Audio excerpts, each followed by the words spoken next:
Tana Hill where there was that enormous fight in 67. But what I want to point out is that the mountains are around the original Jerusalem. This is very, very key. And of course, it's spoken about in Psalm 125. Those who trust in the Lord are like Mount Zion, which cannot be moved but abides forever. As the mountains surround Jerusalem, so the Lord surrounds his people from this time forth and forevermore. So most people don't know this until they come to Jerusalem, but Jerusalem is a very hilly place, and the mountains surrounding the original city of David are much, much higher, and that was key to everything.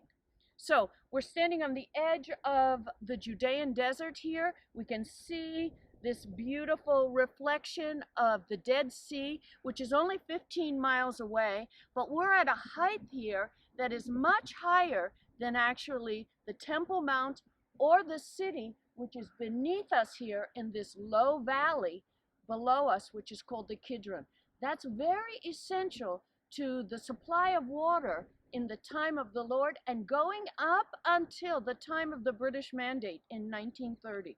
So for 2,000 years, there was an aqueduct that siphoned water and channeled water from the mountains of Judea and brought it straight into the Temple Mount. So we're standing at the beautiful, what is called the Mosaic Park here in East Talpio, just on the ridge below where we were. And here we have in front of us what was an amazing engineering feat in the time of the Lord, and even before, about 150 years before the time of the Lord, in the Second Temple period, because of all the pilgrimage and because of the dry season and the lack of water, except for, of course, the Gihon Spring in the city of David, there was a design to bring water from the mountains of Judea. And that's exactly what we see here. At 810 meters high, the Arub spring that was channeled here in an aqueduct, and you can see how it took the contours of the hills of Jerusalem and made its way all the way to Solomon's Pools.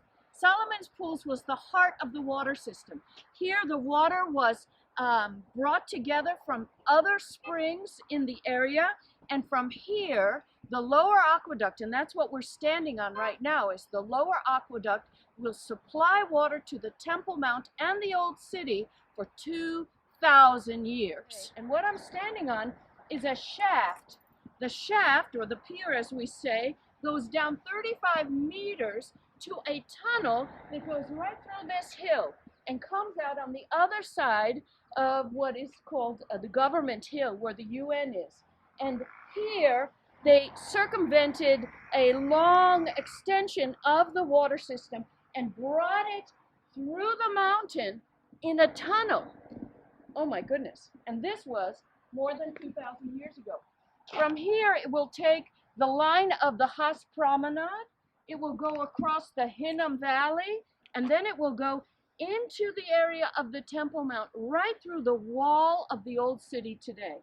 And this was an incredible feat. We're going from 810 meters high to 730 meters, and we're going to have 81 kilometers of aqueducts and tunnels, and we're going to have a gradation of 0.1%. How did they do this? Back in the time of the Lord and before, they used a very rudimentary level, and that's what this is depicting here.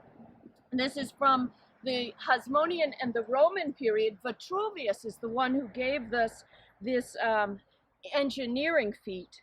And so this very simple level, if you like, was being used to make sure water could possibly flow.